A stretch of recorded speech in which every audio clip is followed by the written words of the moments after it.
Welcome back to the channel, everyone. We got the 3 points, 2-0 against Everton at home, but it was quite a miserable watch, wasn't it? How is it possible that we are able to grind out wins, but we don't play well at all? Again, another team plays against us, and they could have won. We simply gave them so many opportunities to shoot, and yet we still came out with a win. I guess we're lucky in that with regards to Everton. They just were quite blunt in their attack. It is difficult for Ten Hag to try and play his style of football that we want when there are players who cannot even make a pass worth 5 meters. They get the ball and during build up, they give it away. Casemiro had a pass accuracy of over 70%, which is not good if you consider his quality and experience. Every time we tried to build out from the back, he seemed to misplace a pass. We couldn't play out from the left hand side because there was no link up between Lindelof and Rashford. On the right hand side, Delo was going forward, but again, no link up play with Garnacho. And of course, not having a striker leaves us with a hole up front. Yes, Bruno played in a false nine. And what did McTominay do? Gone in defense, gone in attack, doesn't help us with the ball. If he doesn't score goals and he's not a threat in the box, what is he? And these are questions that you can ask game in, game out, but it's the same thing. It reminds me of the time when Ole had his last few games, and this is the type of performances that we got. The same happened with that 6 month period with Ralph Ragnick when he said we need open heart surgery, and it is still evident today. We cannot put a good performance together. We cannot keep the ball for 5 minutes, let alone two. We simply are not good enough, but getting the grinding results out, which is a good thing. And if you think about it, Ten Hag's first 100 games, he's got 60 plus wins. And if we had a better team, if we had certain players, Martinez, Shaw, Hoyland, then definitely we most probably will be having a bit more wins for the season alone. But you cannot depend on the likes of Johnny Evans, an aging Casemiro, a Rashford who chooses when he wants to work and play with good intensity. There are too many holes in our team. The whole squad needs to be overhauled, whether that is with Ten Hag or a new manager that comes in. We have to be backing Sir Jim and Ineos. And I don't think whoever they bring in, if they want to bring in their own manager, is going to be someone that is mediocre, is average. I think with the likes of Omar Barada, potentially Dan Ashworth, James Wilcox, etc., it is quite evident to note that the talent ID of players that they would bring in would certainly level up the floor of our squad and therefore make our squad better in terms of quality. But with the way Ten Hag has been supported, with the signings he has made, you look at Anthony, you look at Amrabat that came in on loan, be it a player that he did not really want as first choice, but yet he got him. You look at Malacia, who for some reason is missing, injured, or we're not sure exactly what the situation is with him, but he's just been missing since the beginning of the season. Letting the likes of Reguilon go, knowing we don't have a fit left back.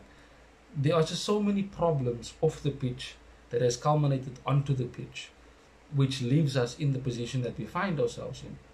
Ten Hag certainly has a tough job ahead of him. I've said this before, but it is not entirely on him.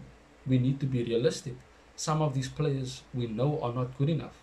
The McTominays, Casemiro, who is aging, it looks a lot like he wants to leave the way he's playing.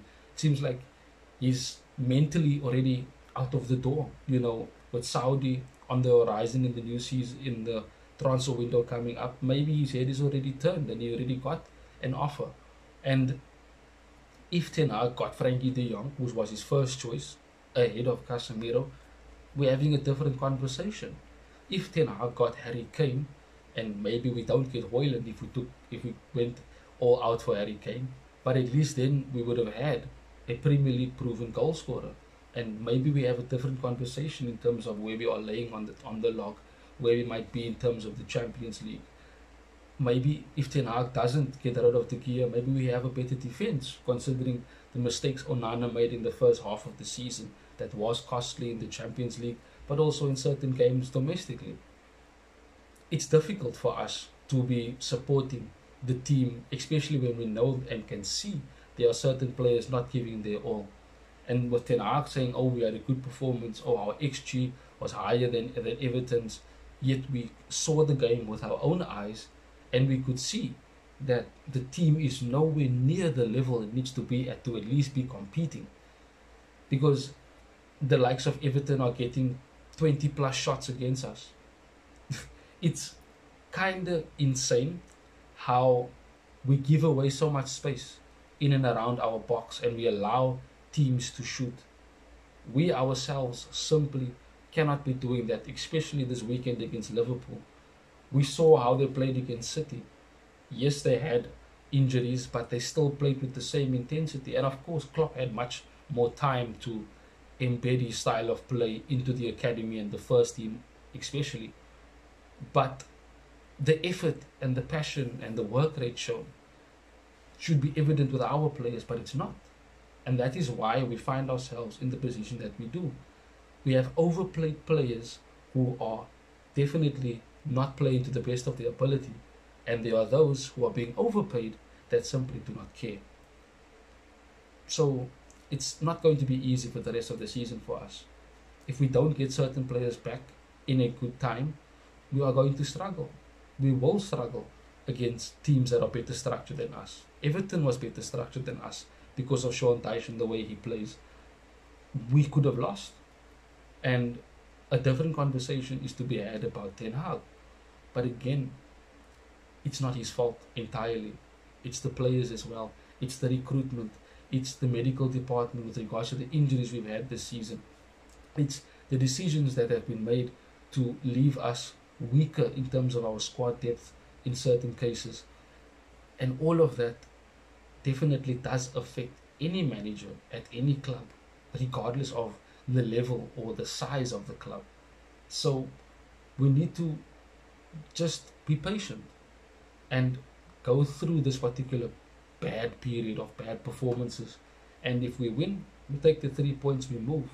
If we lose, we look at why we lost, and maybe in certain cases we expect to lose because of what we know these players will give us when there are games that come along. But one thing I can have optimism about is that there is a change on the horizon. There will be players leaving that should not be at the club any longer.